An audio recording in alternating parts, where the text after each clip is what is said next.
Hello, Sir David the Bard. I'm coming to you from Houston, Texas. And Texas is a big state. It really is. You could drive halfway across the United States just driving across Texas.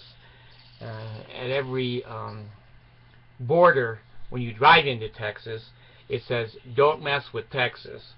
Well, in some ways, that's pretty true. They have more death penalty executions, and they do it very quickly. You know, he's guilty, put him on the rack, gas him, electrocute him. We don't care, just kill his ass. So anyway, beautiful state. The oil here provides good income for the state of Texas, and all the roads are concrete. There's not asphalt roads here; they're concrete. And good speed limits like 80, 85, 87. Anyway, I wanted to tell you about a trip I took when I was 16. Like I tell you guys, you gotta live it, man. Someday you'll be sitting at this stupid desk with no hair and no penis. Come on! If you got hair and a penis, get out there. Anyway, if you have a vagina, you can get out there too. Anyway, I drove through the South with my family. I don't even remember what family it was. Anyway, we were on a credit card. We live on a credit card. And we pulled into a gas station in Mississippi. And I pull up to the pumps, and this black man comes out. Now, this is back in the 60s. This is probably 68, somewhere in there. Black man comes out, and he pumps my gas. Back in those days. That sounds funny. We don't have black people pumping gas in Mississippi anymore. It's self-service. But back in those days, you'd pull in, and they'd pump your gas. They'd clean your windshield. They'd check your oil and give you a set of 12 plates as a prize, as a gift for coming in. Well, he fills it up. We go into the office, and I pull out the credit card. And in those days, they didn't have anything electronic. They had you put the card in, and you had a Rolodex kind of a thing. Anyway, they rolled it. He filled out the information, and he says, "Okay, what state are you from?" And I said, "Well, I'm from the state of Utah." He says, No. What state are you from?" I said, "The state of Utah." Am I stuttering? So he looks over at this other black friend who's just sitting there, who's unemployed and disheveled. Sits in the gas station all day, that's his job. And he turns to his buddy and he goes, "Hey, is there a state, Utah?" Now he's not consulting Google here. The old boy thinks for a second, goes, "Nah, there ain't no state, Utah." I go, Jesus. Have I gone into the Twilight Zone? He says, he looks at me again. He says, "There's no state, Utah. Now come on, what state?" I said, "God, go out and look at the license plate." He says, "I will." So he goes out. He comes back in and he looks at his friend and he goes, "I'll be damned, there's a state, Utah."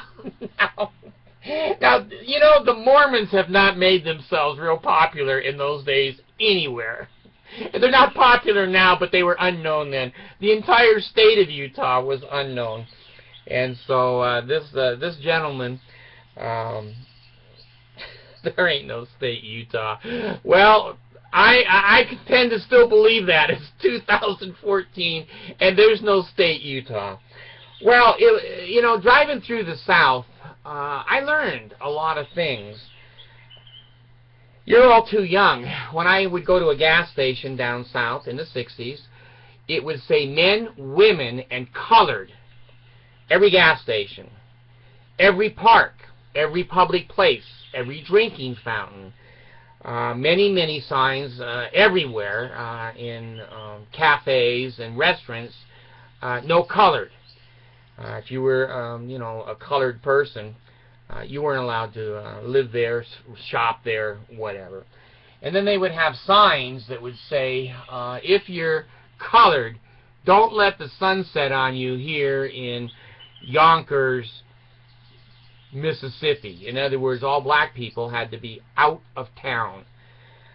I lived that, folks. I lived the civil rights, the fight of the civil rights, and Martin Luther King being shot, and the governor of which state was it? I don't know, Alabama or something, standing in front of the schoolhouse doors, not letting black kids go into the school, and the federal government had to go down and bitch slap them just like they do the Mormons. Stop it! Okay. So anyway, I just wanted to let you know that that was a fun trip. It was sad to see the poverty in the South. You would see a lot of old women sitting on a porch with 5 or 7 little kids running around, all of them just diapers or a bathing suit. No air conditioning, sometimes no electricity, and the house up on stilts because they were in a swamp, and the swamp would raise and lower.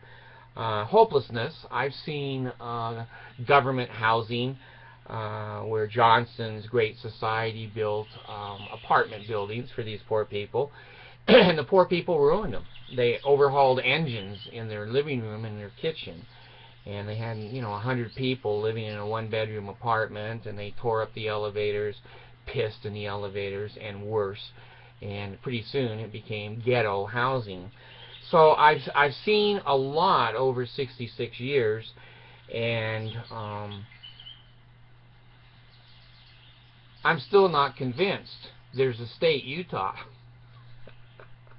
There ain't no state Utah! There was, but they didn't know it. No education.